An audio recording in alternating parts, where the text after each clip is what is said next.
Inteligencia dental. El líder indiscutible y absoluto en educación dental a distancia en idioma castellano. Le da la más cordial bienvenida a esta conferencia grabada. Gracias a nuestros patrocinadores oficiales.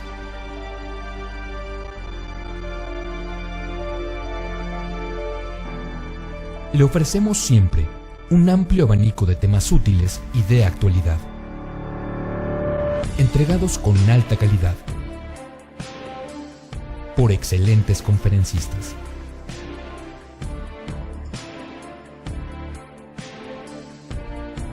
Es un placer recibirle en nuestras conferencias Webex en vivo por Internet, con sesión de preguntas y respuestas, o en nuestras conferencias grabadas disponibles en nuestro canal de YouTube.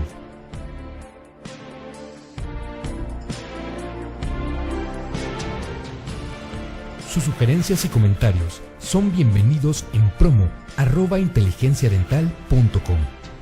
Por último, le invitamos a visitar nuestro website, en donde encontrará toda la información disponible: www.inteligenciadental.com. Que disfrute esta conferencia.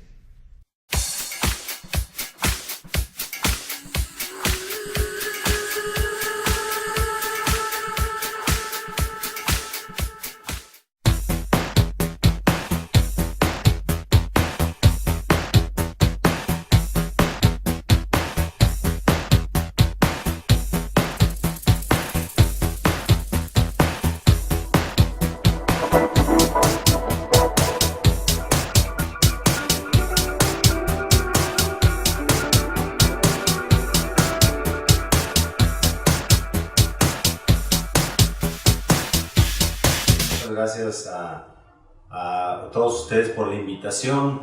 Este tema, digamos, es un tema relevante, es un tema importante, y la idea de seleccionarlo es porque es un área en donde tanto el cirujano como el dentista de práctica general tienen mayor o menor incidencia.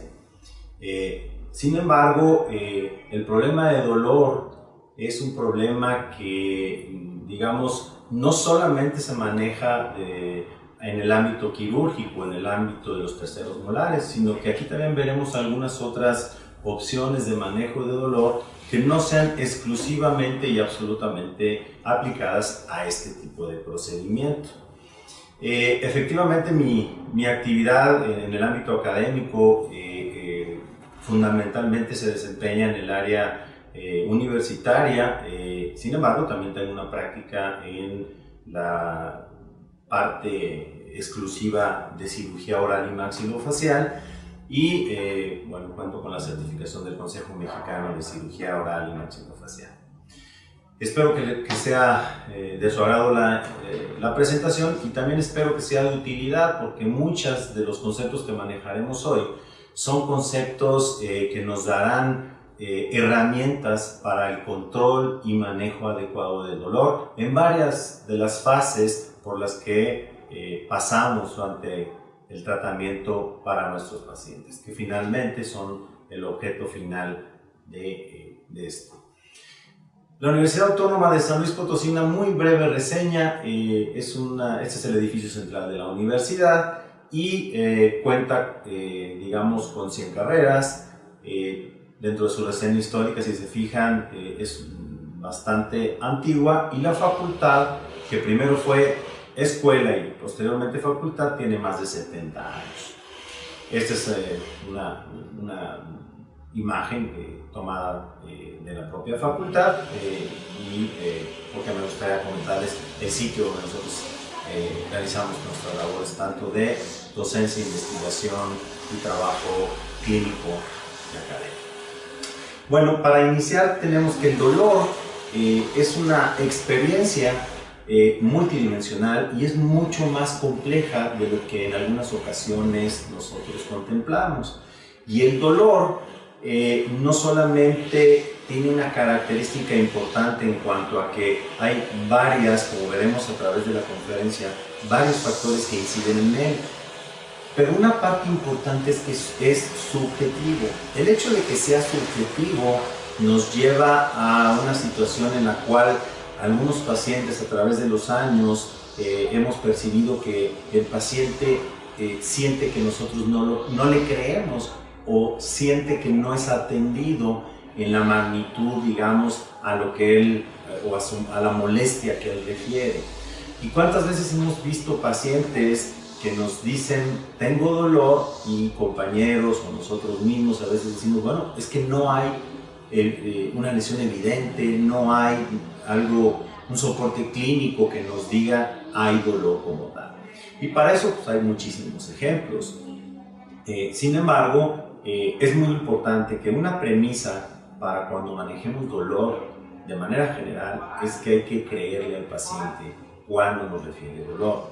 Es muy importante esta premisa, ya que como es subjetivo, bueno, pues no nos queda muchas veces más que creer en el sufrimiento, en el problema que está generando el paciente. Además, también hay que considerar algunas otras situaciones. Por ejemplo, que el dolor, que es una percepción, se inicia sus vías sensoriales con un desarrollo importante, pues virtualmente desde antes del recién nacido o el recién nacido. El lactante también lo tiene. También llegamos a creer que el niño no tiene dolor y que algunos procedimientos pudieran realizarse con mínima molestia o dolor. Sin embargo, bueno, pues muchas veces no es que no tenga dolor, muchas veces también es que ni siquiera realmente se puede quejar, solamente el llanto sería a veces una de los datos relevantes. Bueno, aquí realmente lo que quiero nada más aclarar es que bueno, las vías del dolor se encuentran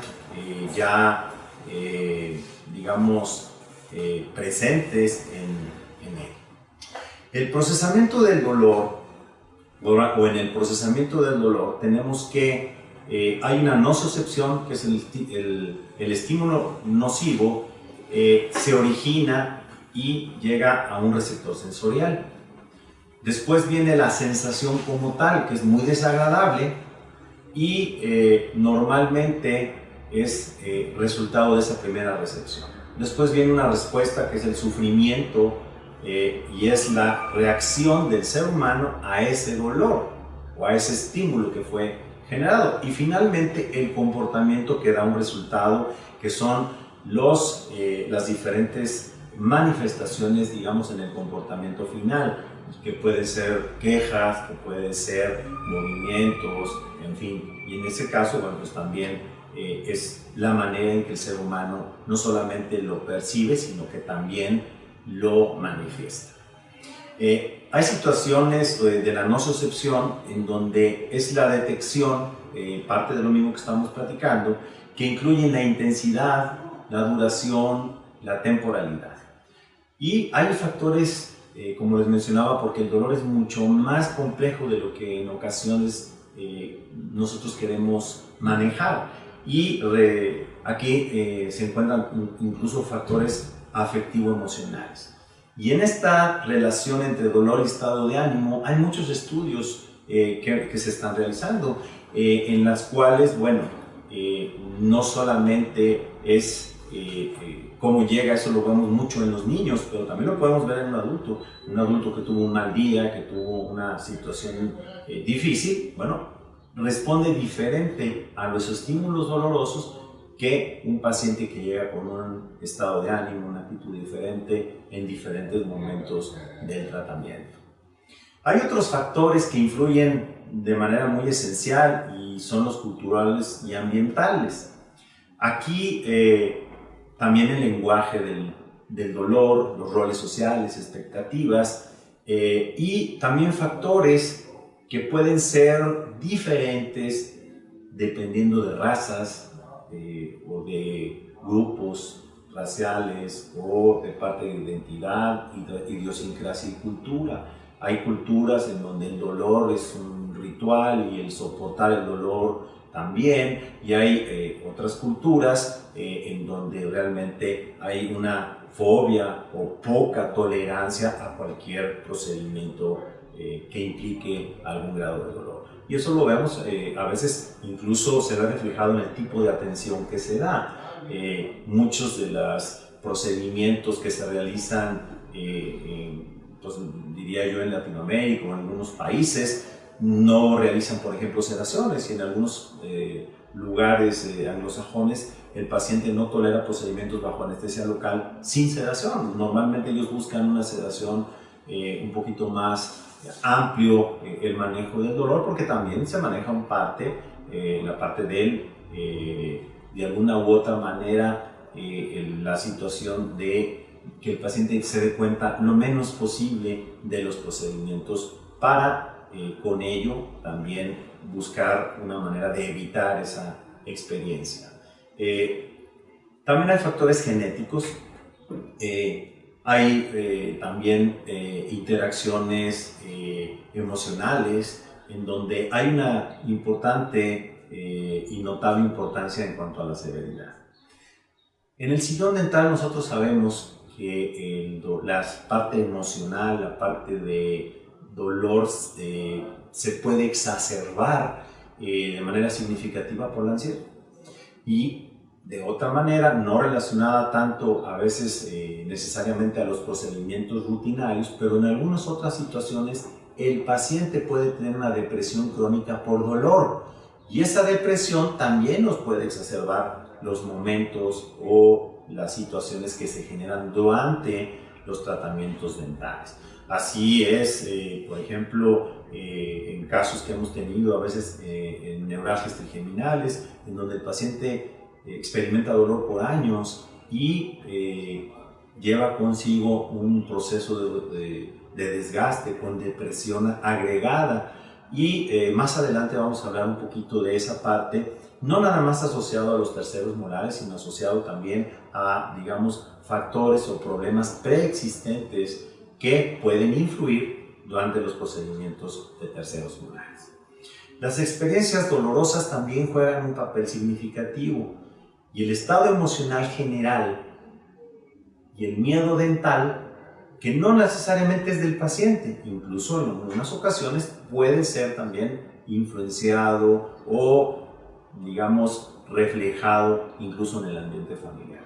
Estos son factores, como vemos, que inciden significativamente en la respuesta al dolor o en la respuesta a los procedimientos, sobre todo los invasivos, que estamos hablando ahorita precisamente de los terceros molares, que es una cirugía muy frecuente, y la actitud del paciente puede ser diferente con un paciente con experiencia negativa a un paciente con experiencias positivas. Eso lo vemos muchísimo en la odontopediatría, sobre todo, en donde hay un manejo de la conducta, de manera, digamos, cotidiana por este tipo de situaciones.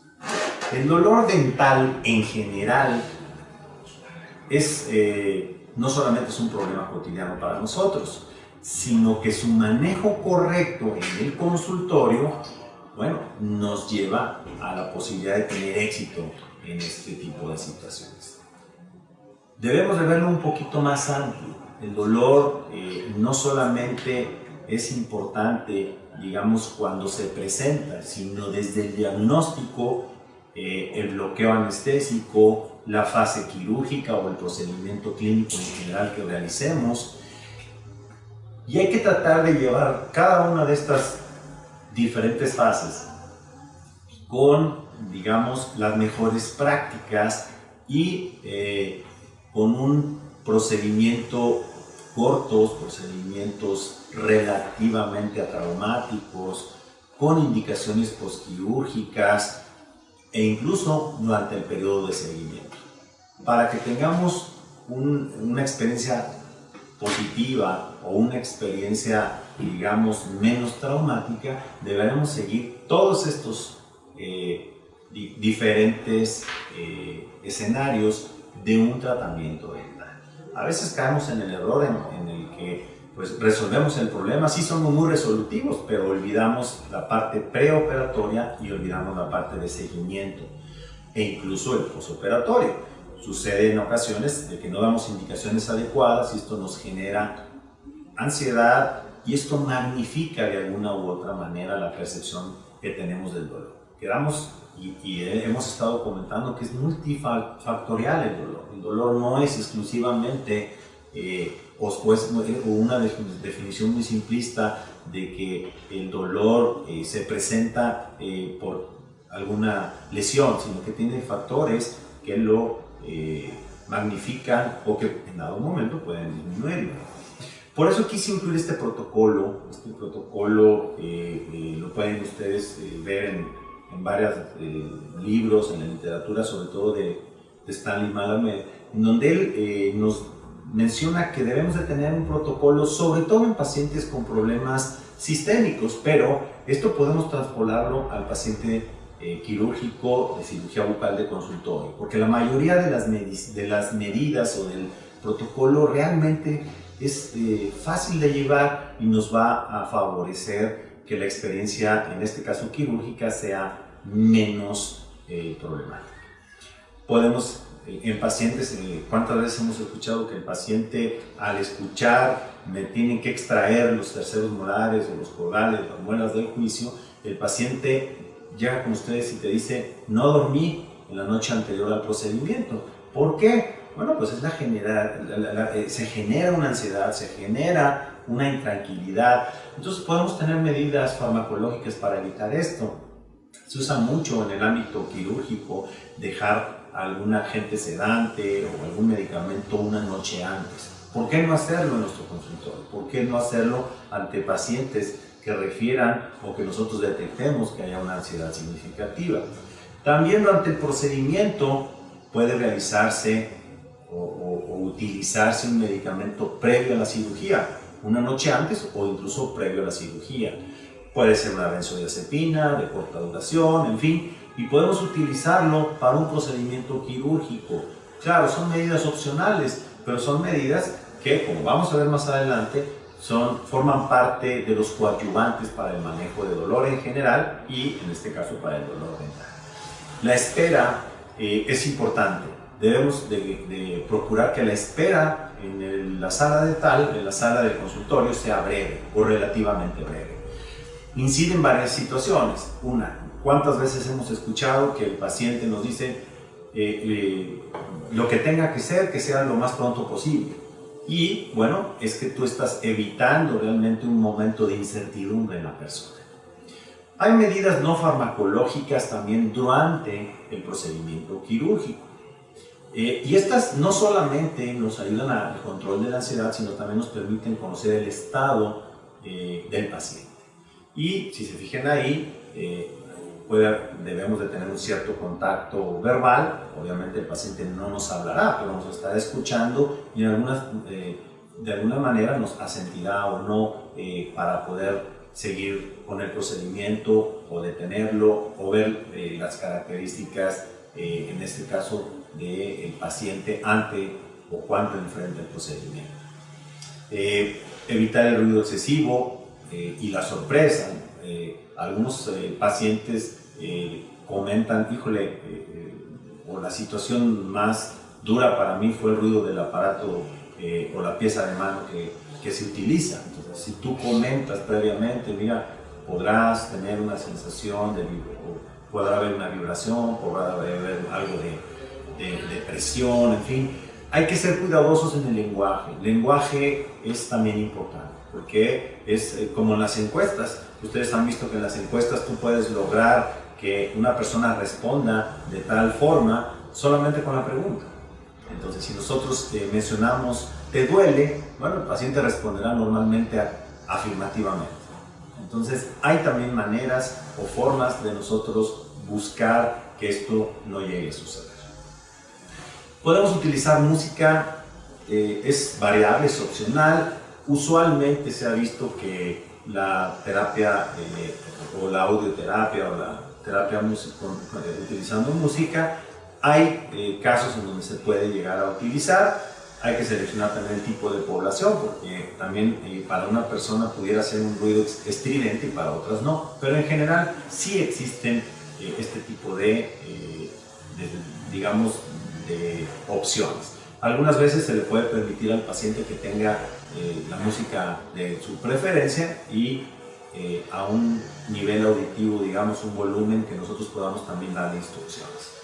Hay medidas también farmacológicas que es esencial, una técnica anestésica adecuada. No podemos esperar que el paciente coopere y adecuadamente se haga el tratamiento si no logramos un bloqueo anestésico adecuado.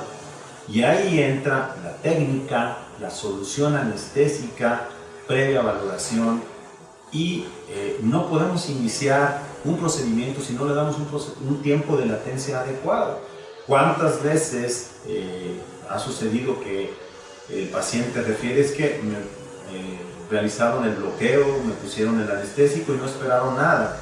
Bueno, nosotros sabemos que los periodos de latencia van de 5, 10 hasta 15 minutos dependiendo del anestésico. Entonces, la técnica anestésica adecuada es una de las partes más importantes de todos los procedimientos. Los ansiolíticos intravenosos hay que ser cuidadosos en esto. Se utilizan más a veces en lugares o en sitios con mayor control, sobre todo hospitalarios, en áreas de quirófanos de urgencia, en fin.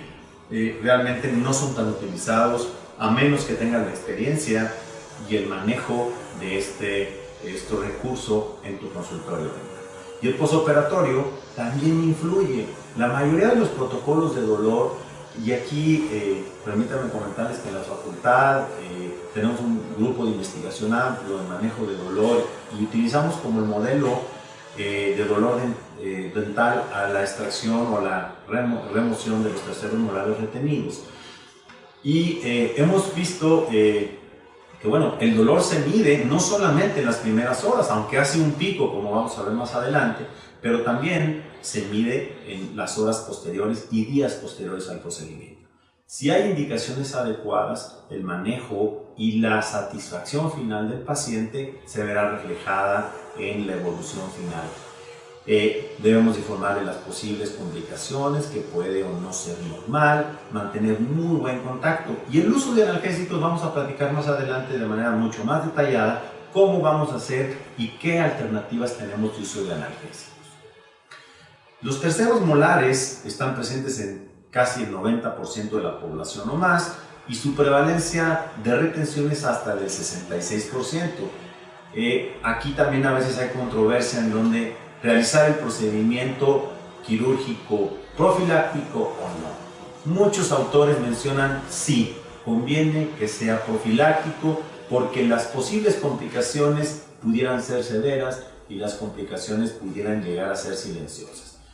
Ahí entraríamos también en otras situaciones. Hay una publicación reciente en la que se discute este punto, en donde se menciona, bueno, qué tanto realmente es eso. Pero en general la mayoría de la literatura, o mucha de ella, sobre todo de la parte de cirugía maxilofacial, menciona que la odontología debe estar muy atenta a la extracción en pacientes jóvenes. Por la posibilidad de complicaciones. Y aquí vemos nada más una pequeña formación, una diapositiva o una imagen en donde se menciona momentos cronológicos importantes acerca de esto, ¿no? Una cosa importante sería que, bueno, no solamente los terceros molares se retienen, pero existen algunos otros, pero sí es muchísimo más frecuente que el tercer molar esté involucrado en este tipo de patología.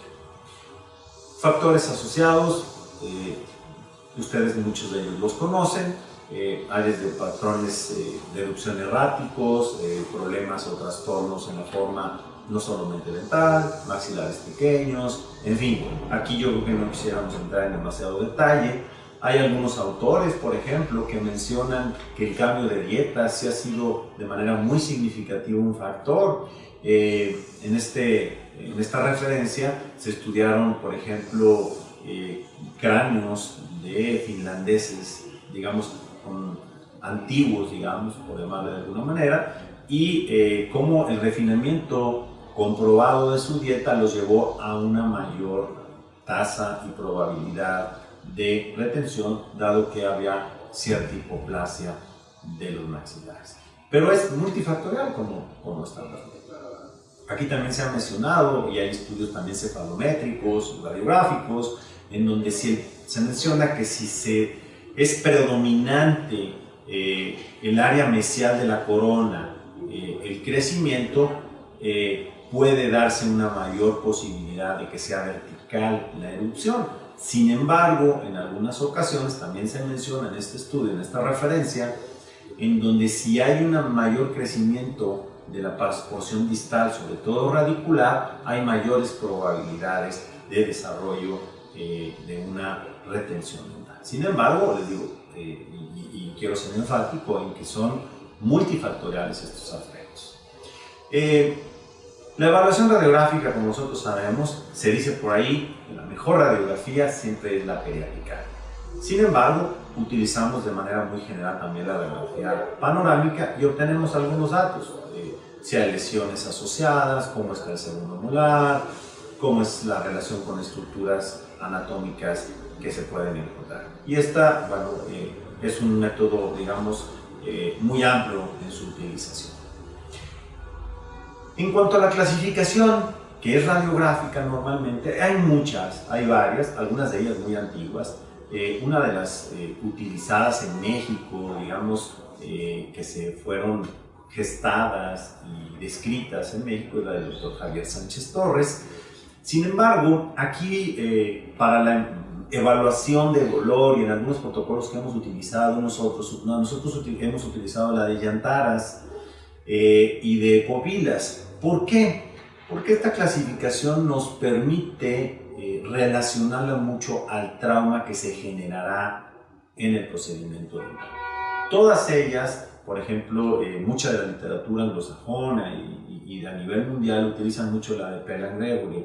Sin embargo, en esta clasificación yo quisiera comentarla, y es una clasificación que hemos estado utilizando en muchos de los protocolos de manejo de dolor, utilizando al modelo de la extracción del tercer molar para ello. Y habla de una orientación espacial, de relación con otras estructuras, y valora el grado de la intervención en cuanto a complejidad. Esa es la razón por la que la estamos utilizando. Y por eso quería incluirla en esta plática. Vamos a hacer una muy pequeña descripción de ella, y en donde aquí se nos menciona que hay categorías de tercer molar: convencional, simple, moderado y complicado. Entonces, obviamente, aquí en esta descripción va desde lo convencional, que es un tercer molar, digamos, con corona por arriba del ecuador del segundo molar, que tiene suficiente espacio, hasta los más complicados, en donde terceros molares por abajo del ecuador, o una impactación o retención completa en la rama y con posiciones horizontales o con distoangulaciones. Entonces, esta clasificación la elegí para comentarla precisamente por estar relacionada mucho al trauma y porque el tema aquí es dolor.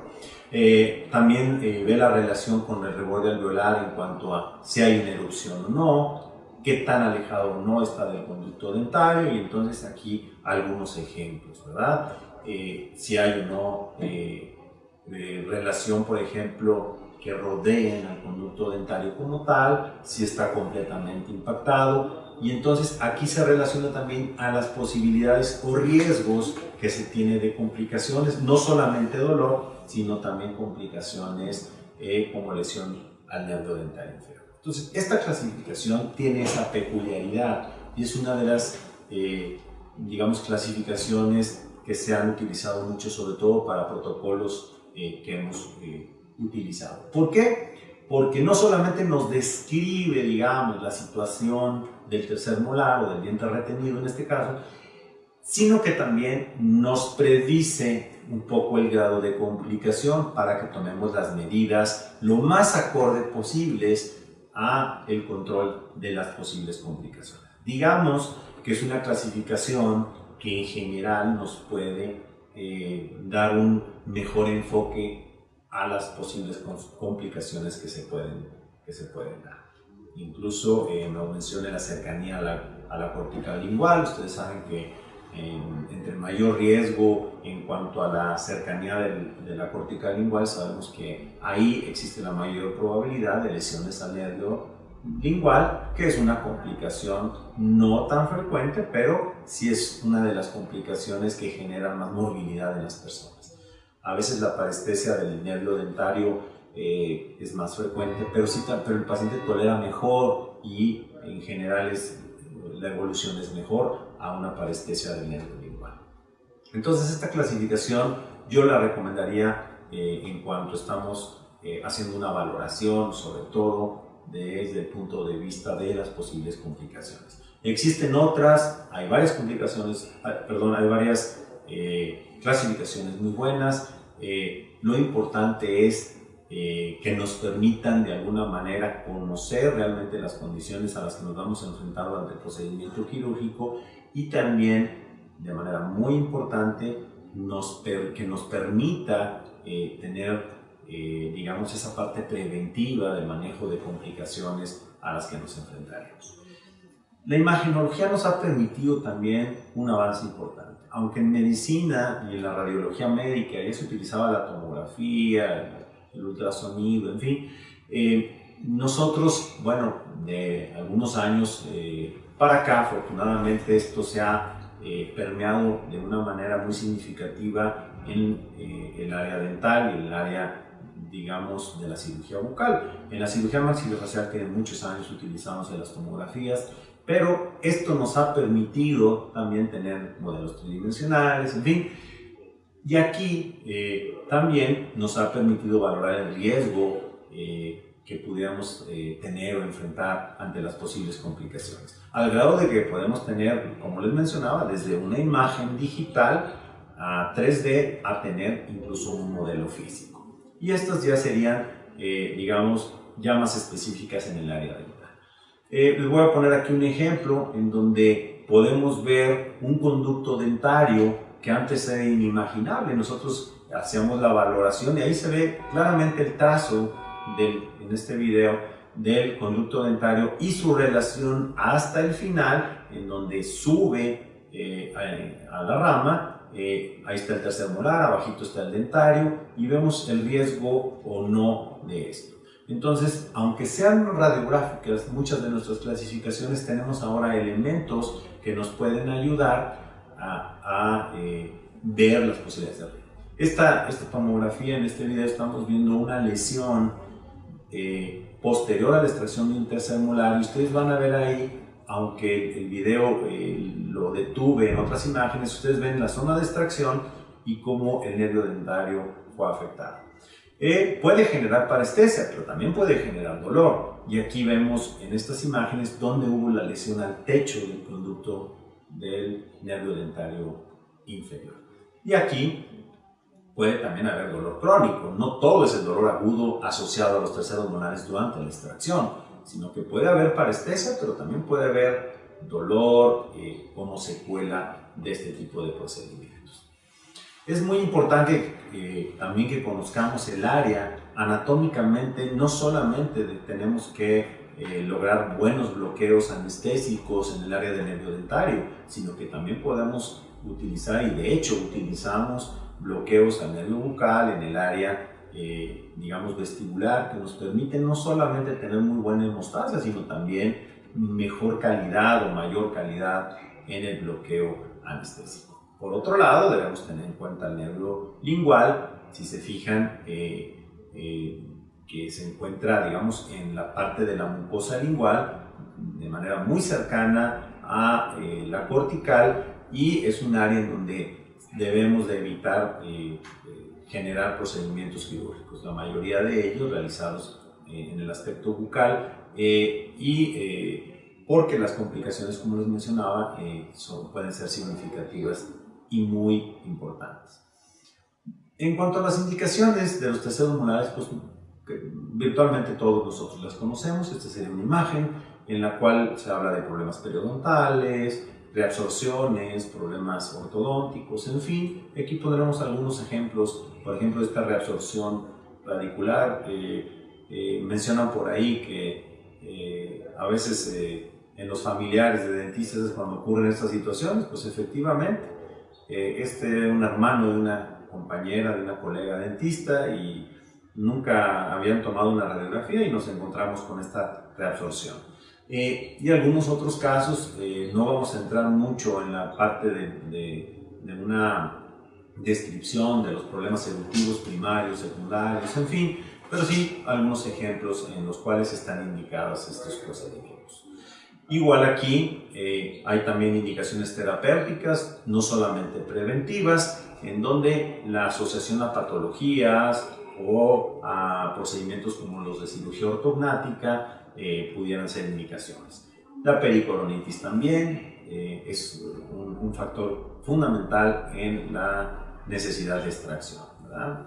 O como en este caso, ¿verdad? Procesos infecciosos, pero que también implican un problema quirúrgico en cuanto a que el procedimiento es un procedimiento de alto riesgo por la posibilidad de fractura mandibular, en donde, bueno, aquí no solamente es la complicación, digamos, del proceso infeccioso como tal, sino de las maniobras quirúrgicas y la restitución, digamos, anatómica en caso de que se presente una fractura mandibular.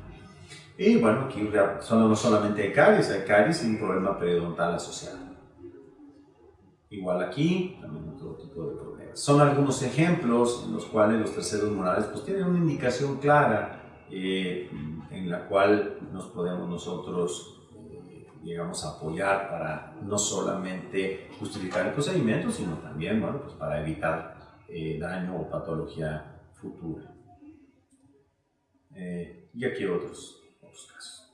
Sin embargo, también hay contraindicaciones. Y aquí es donde a veces entramos en una dinámica, ¿verdad? Por ejemplo, las edades extremas de la vida. Hay que valorar de manera muy adecuada riesgo-beneficio.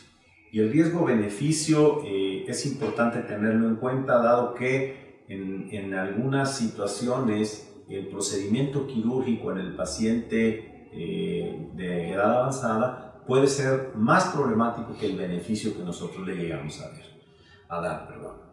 Y ahí entra lo que les mencionaba, en donde hay terceros asintomáticos en edades extremas. Bueno, a veces decían por ahí los médicos antiguos o de otra época, decían molestia que no molesta, no la molestas, porque podemos llegar a presentar ahí complicaciones severas importantes. Y el riesgo también incluso a estructuras vecinas.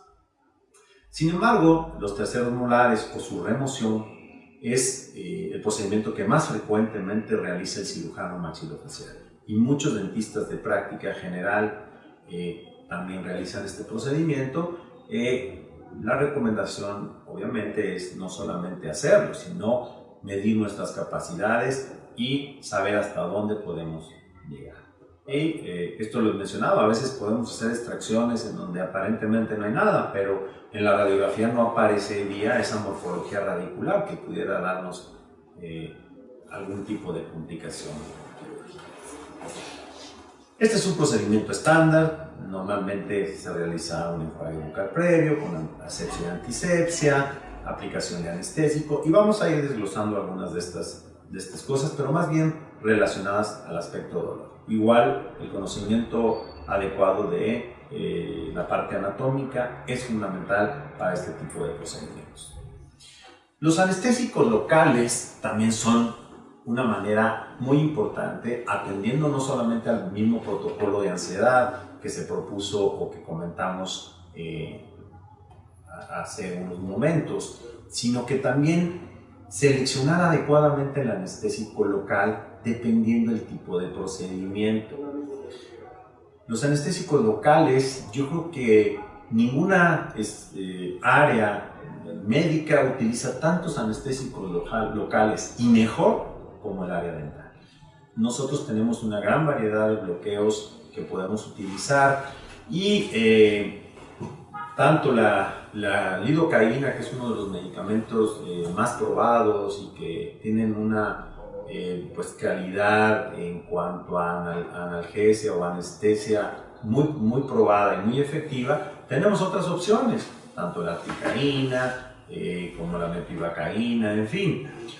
¿Por qué tengo un poco en oscuro la bupivacaína? La bupivacaína la tengo un poquito ahí marcada porque en algunos casos, que más adelante platicaremos en cuanto a casos en donde el procedimiento sea complejo y queramos medidas coadyuvantes al manejo del dolor o del control del dolor posoperatorio, el uso de anestésicos locales ha sido descrito.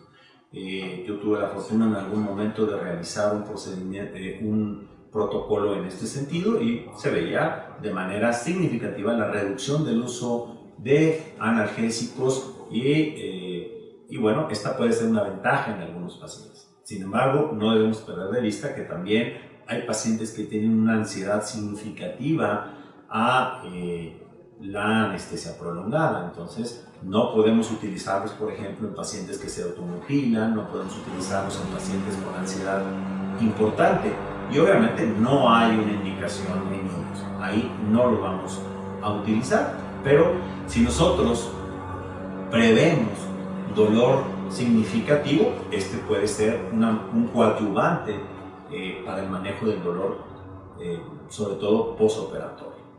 Y puede incluso utilizarse una dosis inicial con lidocaína, hacer el trabajo y terminar con una dosis también con bupivacaína, que bueno, su periodo mínimo es de 8 horas, que no solamente nos deja una parte que es anestesia, sino también nos deja una analgesia residual. Durante la punción anestésica nosotros también podemos disminuir la experiencia que representa el dolor con infiltraciones lentas. Ustedes saben que se ha mencionado en muchísimas ocasiones y diversos autores que la velocidad ideal, idónea para evitar complicaciones, no solamente dolor, sino complicaciones tanto en el sistema nervioso como el cardiovascular, son infiltraciones lentas de 60 segundos por mililitro. Calibres reducidos, atemperar o llevar el anestésico local a temperaturas no extremas, sobre todo en época de invierno, y la aplicación de anestésico tópico en mucosa seca. Hay otras alternativas, por ejemplo, en cuanto a la infiltración lenta o con una cierta, volumen infiltrado relacionado al tiempo. Incluso hay equipos electrónicos que nos ayudan o nos facilitan esto. Sin embargo, bueno, es el uso racional en cuanto al tiempo y ser cuidadosos. Acuérdense que en el momento de infiltración, pues podemos incluso disecar alguno de los espacios aponeuróticos en donde está ahí la zona del dentario inferior y el músculo pterigoideo interno, y entonces esto nos genera esta disección por el aumento de volumen, pues genera dolor. Otra técnica también es aplicar cierta presión digital en el sitio de infiltración, y esto nos puede también ayudar. Y el enfriamiento del área, que no es tan factible o no tan frecuente a veces en el área de terceros molares, pero en algunas otras áreas, sobre todo anteriores, sí se puede llegar a utilizar, en donde disminuimos la cantidad de molestia o el dolor ahí en el área, si logramos. Sabemos que el dolor también tiene, el frío también tiene algunas cualidades analgésicas. Y bueno, este sería un procedimiento típico con osteotomía, odontosección. En general, no entraremos en detalles en la técnica dental o en la técnica quirúrgica para la remoción dental del tercer molar. Aquí también tenemos algunos ejemplos de odontosección y de un procedimiento quirúrgico típico que realizamos. Sin embargo, hay factores también que aumentan el riesgo. ¿Por qué he hablado algo de esto de las posibles complicaciones y dificultad? Porque se relacionan directamente al dolor. Hay desde la situación en donde encontramos raíces dilaceradas o divergentes, hueso muy denso, ligamento periodontal muy estrecho, hasta si hay momentos o proximidad con órganos dentarios o estructuras anatómicas que se presentan anatómicamente relacionadas de manera muy puntual. Entonces, estos factores también inciden ¿sí? Cuando encontramos un caso como este, bueno, pues sabemos que puede haber dificultades en el procedimiento y que el procedimiento probablemente requerirá asistencia de un especialista o no, pero con una buena imagen y digamos, además atendiendo el resto de las situaciones que hemos comentado, como la parte de la ansiedad, de la parte en la cual el paciente es manejado adecuadamente, bueno, pues esto nos reducirá las posibilidades de problemas. La edad y el riesgo de complicaciones también es importante. Aunque los individuos mayores a los 25 años, esto es en la literatura de cirugía se ha mencionado muchísimo, no es que nos convirtamos en una persona vieja a los 25 años, sin embargo se ha visto que hay mayores probabilidades de lesión nerviosa a partir de los 25, 30 años de edad, y también a veces hay mayores posibilidad de complicaciones y respuesta al trauma en este tipo de pacientes en cuanto al grupo etario en el que se realizan los procedimientos. Y esto es, digamos, en la literatura se mencionan de manera muy importante, muy significativa, y coinciden una gran mayoría de los autores. Ya entrando un poquito más a la complicación, al dolor como complicación, no es que necesariamente sea una complicación como tal, sino que es esperable. Sin embargo, a veces lo colocamos en el área de complicaciones porque pudiera, aún llevando todas las medidas, pudiera ser persistente. Ahora, como es multifactorial, bueno, es nada más un síntoma que debemos manejar. Y en el transoperatorio, pues también habrá complicaciones que nos aumenten la probabilidad de problemas, como en este caso, que no es frecuente, tampoco no es una situación que veamos todos los días, pero ahí es evidente, si alcanzan a percibir, es el lecho quirúrgico posterior a la remoción de un intercelular, y ustedes pueden ver el trazo de fractura que se va a la parte inferior. De hecho, una de las indicaciones para eliminar terceros molares es disminuir la susceptibilidad de fractura mandibular, sobre todo, por ejemplo, en deportistas que realizan sus actividades en deportes de choque, en deportes con un contacto físico significativo. Pero aquí realmente el procedimiento, la situación es que durante el procedimiento se presentó una fractura, afortunadamente no está desplazada y se puede manejar normalmente sin mayor problema. Sin embargo, como les mencionaba, el dolor es una parte, pero la inflamación y el trismus normalmente se relacionan de manera importante y son esperables. Durante el procedimiento pueden darse algunas de estas situaciones, pero usualmente son en el postoperatorio. De ahí la valoración adecuada en pacientes que tienen patología articular previa, pero realmente la mayoría de las ocasiones se presentan de manera postquirúrgica. Aquí, por eso los menciono y los señalo, dolor, edema y trismus están muy relacionados. Ahora, el dolor puede ser también resultado de otras cosas, como la alveolitis o lo que nosotros conocíamos en otros momentos como alveolo seco. La alveolitis también puede dar dolor, un proceso infeccioso ahí gestándose también puede dar dolor, pero digamos que ahí generalmente resolviendo el problema, usualmente resolvemos la situación del dolor. Los terceros molares, entonces, digamos, el procedimiento en sí tiene como una consecuencia esperada la inflamación que nos lleva a la curación. Y este problema inflamatorio también está asociado, como mencionábamos, a un dolor, o a la molestia o al dolor, como lo queramos ver. Normalmente su mayor pico de intensidad es entre 3 y 5 horas posteriores y continúa por 2 o 3 días, aunque hay una disminución gradual hasta el 7º día.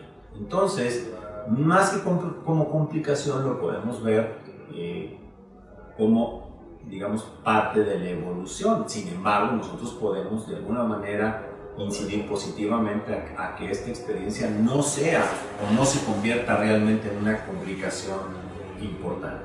Y esta imagen, bueno, pues refleja mucho la parte de ansiedad que hemos estado comentando, en la cual vemos que el solo hecho de saber que nosotros vamos a intervenir en la boca de un paciente y digamos las implicaciones y la historia que tenemos, bueno, pues nos lleva a veces a que hay situaciones en donde el paciente llega aterrado literalmente.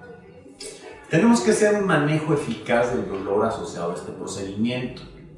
¿Por qué?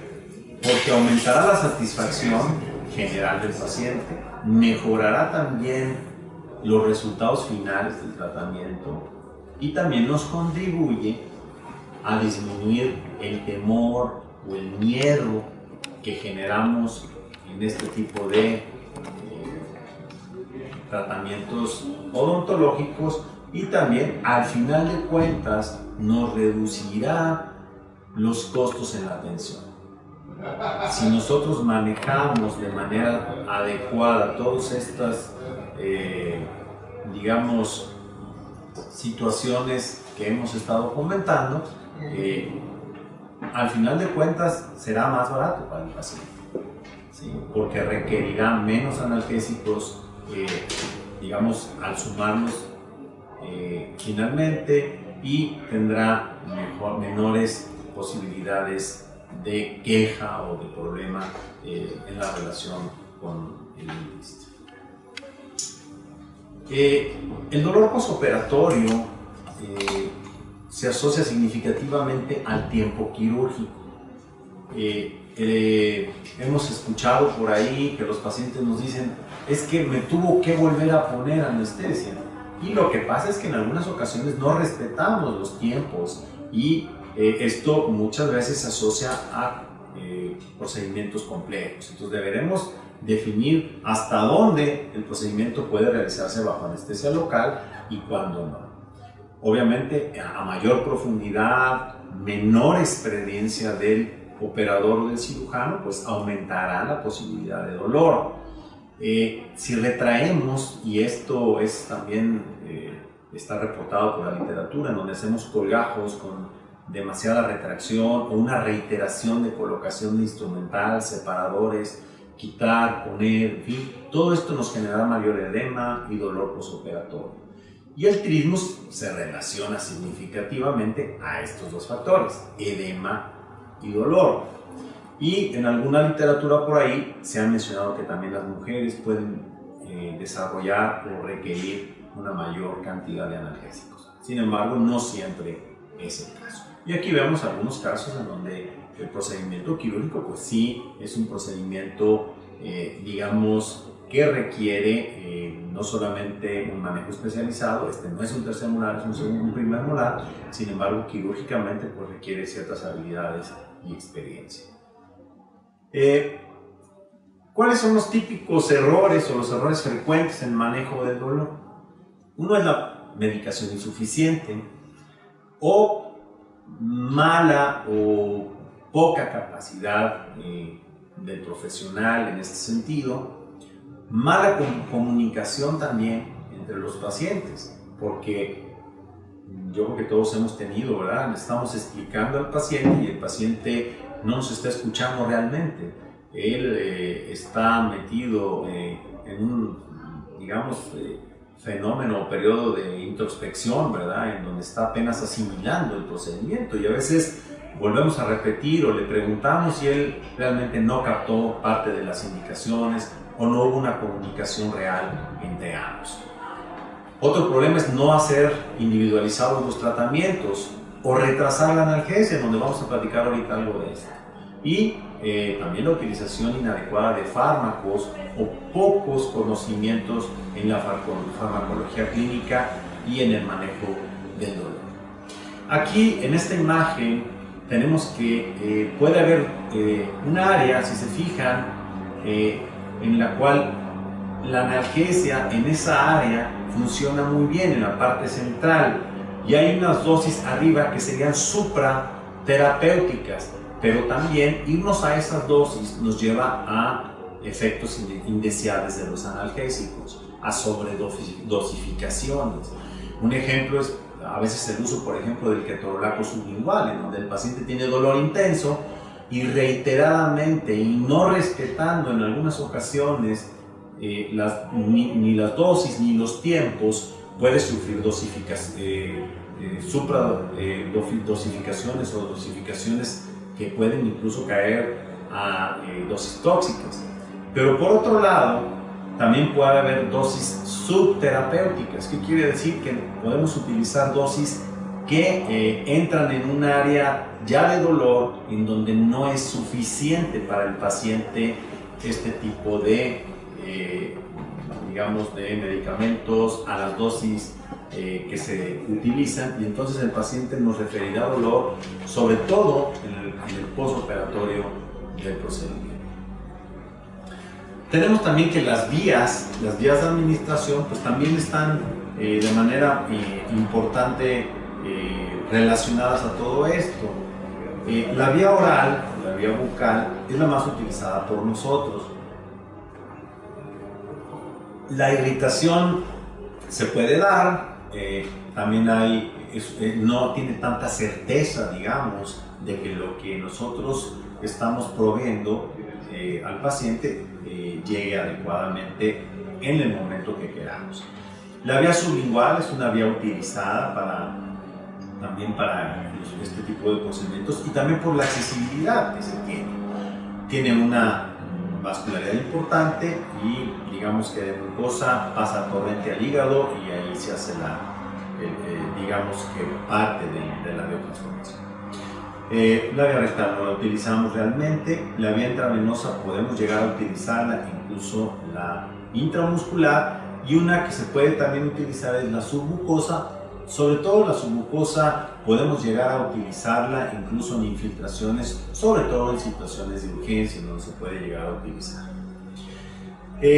También tenemos que tener en cuenta y mencionar que los fármacos tienen diferencias porque hay factores individuales, tanto el peso, edad, efecto placebo, y los factores psicológicos o emocionales, como hemos estado mencionando, también participan de manera importante en este fenómeno que es el dolor. Cuando hablamos de los AINES, ¿por qué los tomamos como referencia? Porque son los más utilizados y existe una gran cantidad de literatura de estos. Sin embargo, también tienen sus desventajas. Por ejemplo, la intolerancia gastrointestinal o interacciones medicamentosas. Algunos de ellos o muchos de ellos son antiagregantes plaquetarios. En fin, digamos, como en todos los medicamentos y todas las técnicas que utilizamos, tenemos ventajas y desventajas. Entonces tenemos que enfocarnos a tratar de obtener de los AINES la mayor cantidad de ventajas que nos puedan a veces proveer, y tratar de no llevar a, digamos, la ventana que les mostré de dosis excesivas o de dosis aumentadas, que pueden tener problemas o que nos pueden dar situaciones problemáticas en las cuales llega un punto en que demos la dosis que demos, no habrá mejoría. Y para eso vamos a hablar también más adelante ahorita de lo que la propuesta o que pudiéramos darle la analgesia multimodal y la analgesia preventiva. Aquí tenemos que, bueno, un cuadro en donde nos habla de la biodisponibilidad o como se menciona ahí, la cantidad del fármaco que llega a sangre por cualquier vía, y aquí vemos sobre todo de algunos medicamentos AINES, antiinflamatorios no esteroideos, que se utilizan con relativa frecuencia. También tenemos si se fijan, bueno, ahí vemos algunos como el diclofenaco, en fin, el celecoxib, en donde también vemos la dosis dependiente de cada uno. Y aquí veríamos también la concentración plasmática o el tiempo de concentración de un fármaco que disminuye más o menos un 50%. Entonces vemos ahí también algunos de ellos. ¿Por qué estoy hablando también de esta parte? Porque se relaciona mucho a lo que vamos ahorita a comentar. Entonces, cuando utilicemos antiinflamatorios no esteroideos para el dolor generado por el procedimiento quirúrgico de extracción o eliminación o remoción de terceros molares, estas serían algunas recomendaciones. Un uso profiláctico, que sería parte de la analgesia preventiva, pautas fijas,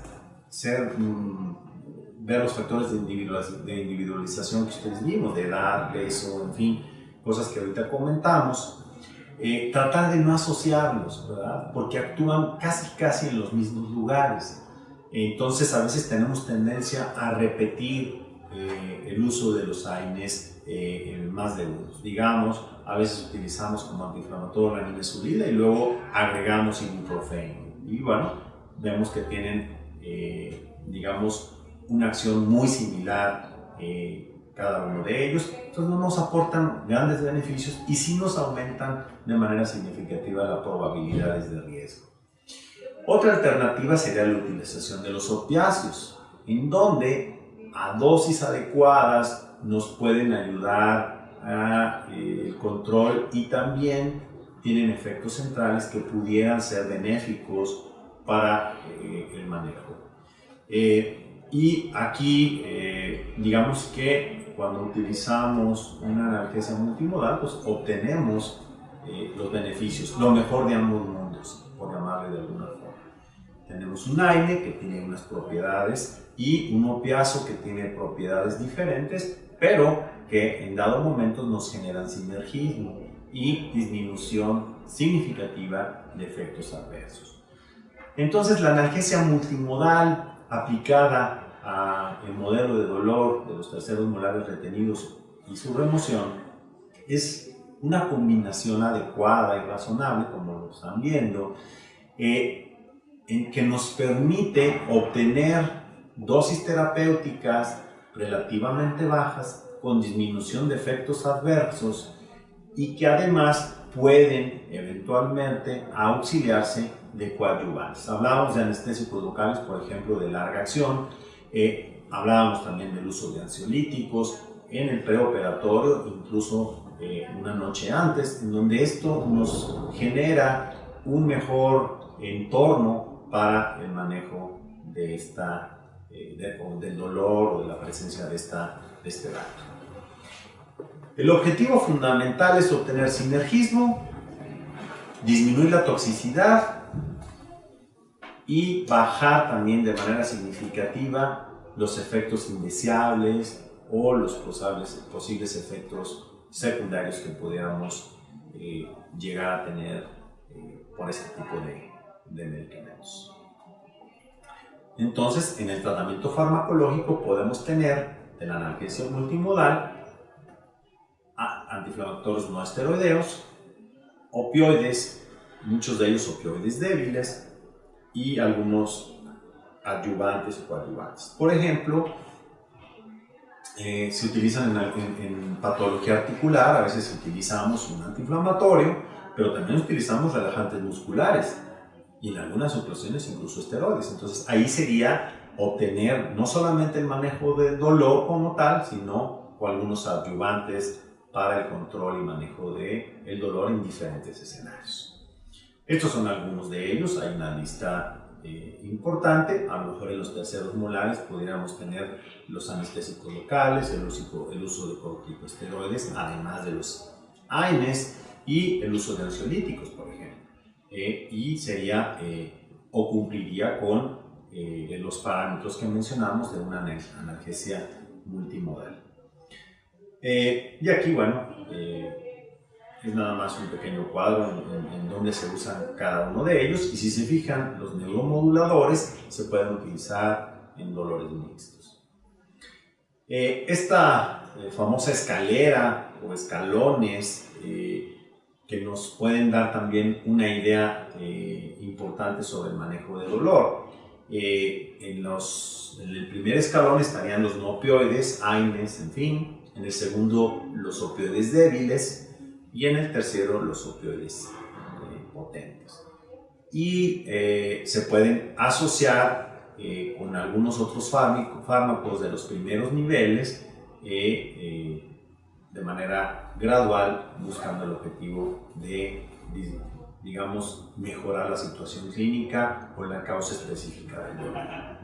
Y bueno, aquí vemos algunos procedimientos en donde a veces no es suficiente el uso de un antiinflamatorio no esteroideo, en donde podemos nosotros realizar o utilizar otro tipo de analgesia no tan tradicional, digamos, o la típica que a veces se nos acostumbró a utilizar. Uno de los que podemos utilizar y en el que nosotros en la facultad y en los grupos de investigación en el cual participo es el tramadol. El tramadol lo hemos utilizado en diferentes días, lo hemos utilizado preoperatorio, lo hemos utilizado submucoso, en fin, y es un buen analgésico opioide débil. Tiene también sus reacciones indeseables, ahorita las vamos a describir, dentro de ellas, una de ellas sobre todo el mareo y la náusea. Sin embargo, también atendiendo a la analgesia multimodal, también tenemos que en dosis menores a 37 miligramos o a 25 miligramos en nuestra experiencia en que hemos publicado, hemos tenido muy buenos resultados sin esos efectos indeseables.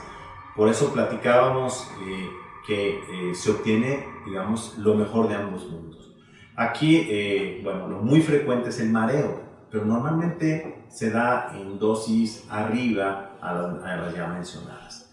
Y la náusea también como de las más frecuentes. Pero a dosis relativamente terapéuticas bajas, digamos, asociado a un AINE, podemos también tener una reducción total, digamos, de ambos, mayor capacidad analgésica, reducción de los efectos adversos de ambos medicamentos. Entonces, aquí estamos sustentando que sus mecanismos de acción son diferentes y que nos van a generar un sinergismo que es muy adecuado en estas situaciones. Una de las ventajas también es hay pacientes de alto riesgo para los analgésicos antiinflamatorios no esteroideos y aquí, bueno, pues podemos utilizarlo como una posibilidad. Debe haber una compatibilidad farmacocinética y ambas sustancias o sus velocidades de absorción deben de ser lo más parecidas o lo más idénticas posibles. Otra forma de manejo de dolor es la analgesia preventiva. Y aquí se refiere de manera muy amplia a que esta práctica o la utilización de diferentes medicamentos los podamos utilizar en el preoperatorio para evitar lo que es la sensitización inducida por dolor. Y aquí hablamos de un estado, digamos, de se excitan de manera mayor las neuronas a un estímulo periférico y también se relaciona de manera muy importante a aumento, a una hiperalgencia y también a percibir, que es la alodinia, a percibir ciertos estímulos que no son dolorosos, el paciente los percibe como dolorosos. Entonces la analgesia preventiva nos facilita, nos ayuda. Este es un artículo recientemente publicado que habla precisamente de esta, digamos, técnica en la cual se ha visto que tiene una influencia positiva en el manejo del dolor, no solamente, digamos, en el transoperatorio, sino también en el posoperatorio. Esta tabla nos habla de esto, en donde podemos utilizarla de manera preoperatoria en el dolor preoperatorio o en el dolor posoperatorio. ¿Qué sucede? En que algunas veces el paciente puede venir con dolor, ¿sí? Y el uso de la analgesia preventiva en estos pacientes pues tiene también estos beneficios y más todavía en el paciente que no tiene dolor. Entonces nos disminuye el dolor en general, hay menos uso de analgésicos o nos disminuye el dolor posoperatorio en general. Normalmente permite que el bloqueo de manera coadyuvante sea mejor y obviamente los pacientes aceptan de manera más adecuada el tipo de tratamientos que se proponen con la analgesia preventiva. Y debe estar en todos los momentos del procedimiento quirúrgico. Aquí les muestro algunos de los, no solamente de las vías, sino también el uso de analgesia preventiva. Esto de preventive se había utilizado, pero ahora es un término más correcto, es preventive completo, seguido. Y estos son algunos de las publicaciones en las que hemos participado. Este es del Journal de Cirugía Oral y Maxilofacial, en donde demostramos o proponemos en un estudio piloto el uso preventivo del tramadol para la extracción, el dolor que se presenta posterior a la extracción de los terceros molares retenidos. Este es otro por ahí que tenemos también, y nos disminuye también el uso de analgésicos, de otros analgésicos. También aquí proponemos el uso de tramadol por diferentes vías, o sea, tanto a la submucosa o también incluso aplicado digamos, en otros momentos, no solamente en el sitio, ¿verdad?, sino también en diferentes momentos.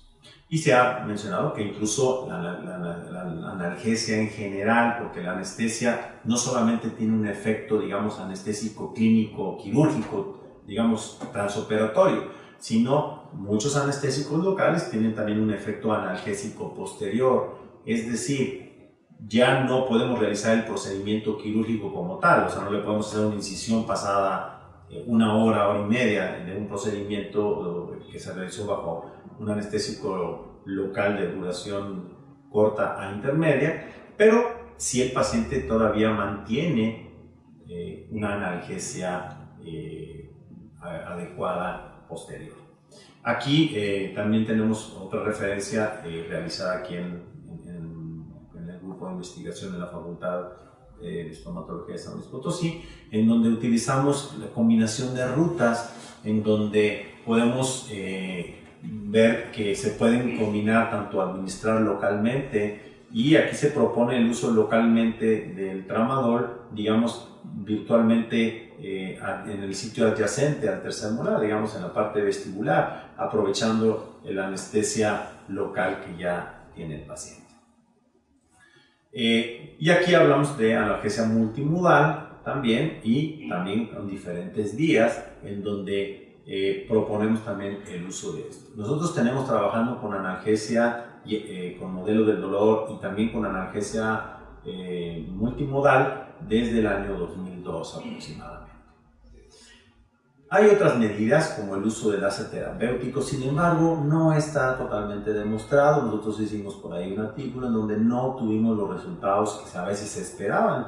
Sin embargo, bueno, a veces también tiene un efecto placebo en el paciente, que también forma parte importante de lo que sería la experiencia de dolor. Y sabemos que el efecto placebo existe y se utiliza no solamente, digamos, en estudios, sino que se ha visto incluso en el manejo alternativo de dolor en general. Y bueno, nosotros no llegamos a una conclusión tan sólida, pero bueno, quisimos ver y darle una cierta digamos, rigor científico a esto, porque en el momento en que salió esto, en el 2010, 2008, se decía y se hablaba maravillas. Entonces, bueno, ahí lo pongo también como una posibilidad. Digo, menciono que también puede incluso hasta tener un efecto placebo. Los terceros molares, a veces me los preguntan mis alumnos, a veces les digo, son lobos disfrazados de oveja. Pueden ser procedimientos relativamente comunes, pero eso no significa que sean procedimientos sencillos ni procedimientos que debemos tomar como rutinarios, sino son procedimientos a los que debemos de darles no solamente la importancia, sino tener las estrategias adecuadas para el manejo no solamente quirúrgico, transquirúrgico, prequirúrgico, sino las complicaciones que se llegan a presentar. Y algunos ejemplos aquí de procedimientos que requirieron o que presentaron situaciones aquí.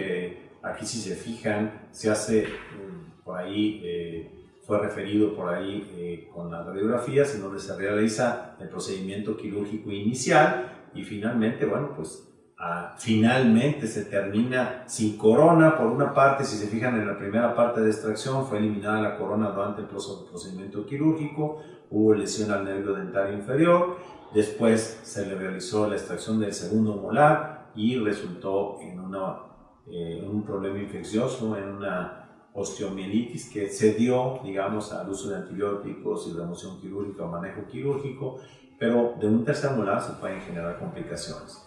Aquí hay otro tercer molar, no sé si lo alcanzan a ver allá en la zona de la órbita, asociado a un quiste en la parte superior, en la panorámica, ¿verdad?, del lado izquierdo de la radiografía, y se alcanza a ver la corona, en donde, bueno, estos no son los casos típicos y comunes, pero el manejo del dolor también se tiene que dar. Vean, aquí está el mismo caso, vean cómo en la tomografía se alcanza a ver la corona de un diente no totalmente formado.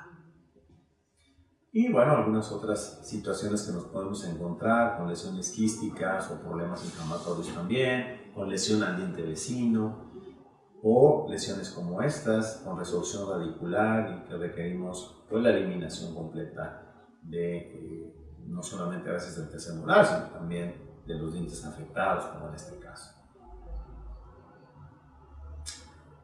Este caso también es un caso de una chica también de 16 años, en donde pues, radiográficamente encontramos esto, había un poco de aumento de volumen, resultó ser un quiste ahí dentígero, eliminamos y esta sería la respuesta aproximadamente al año, una vez realizada la remoción de la lesión.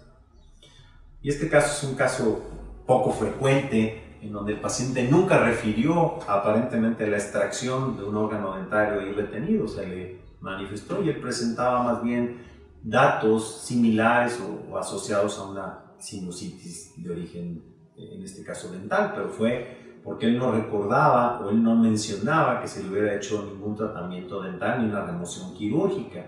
Sin embargo, pues al ver esta radiografía, pues bueno, nos auxiliamos de otro tipo de elementos como la tomografía y entonces ahí vemos que pues el tercer molar virtualmente está dentro del seno maxilar y fue desplazado, fue impactado durante alguna maniobra muchísimos años antes y él no mencionaba o no recordaba realmente cuándo fue realizado ese procedimiento. Pero aquí lo peculiar es que en el momento que realizamos el abordaje para el procedimiento quirúrgico, pues nos encontramos incluso palillos de dientes y otro tipo de objetos dentro del seno maxilar.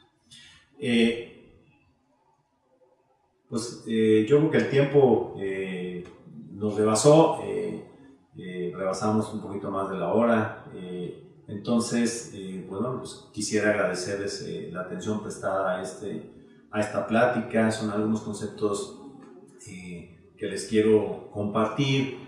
Y bueno, esta imagen que tomé en una tomografía me pareció ahí una carita feliz y en lo primero que pensé dije, bueno, cuando sabes lo que buscas, muchas veces puedes encontrar lo que hay, ¿no?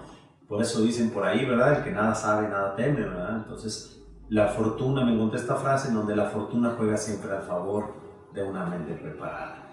Entonces, pues quisiera agradecerles la atención prestada y estoy a su disposición si hubiera por ahí alguna duda o algún comentario, con todo gusto.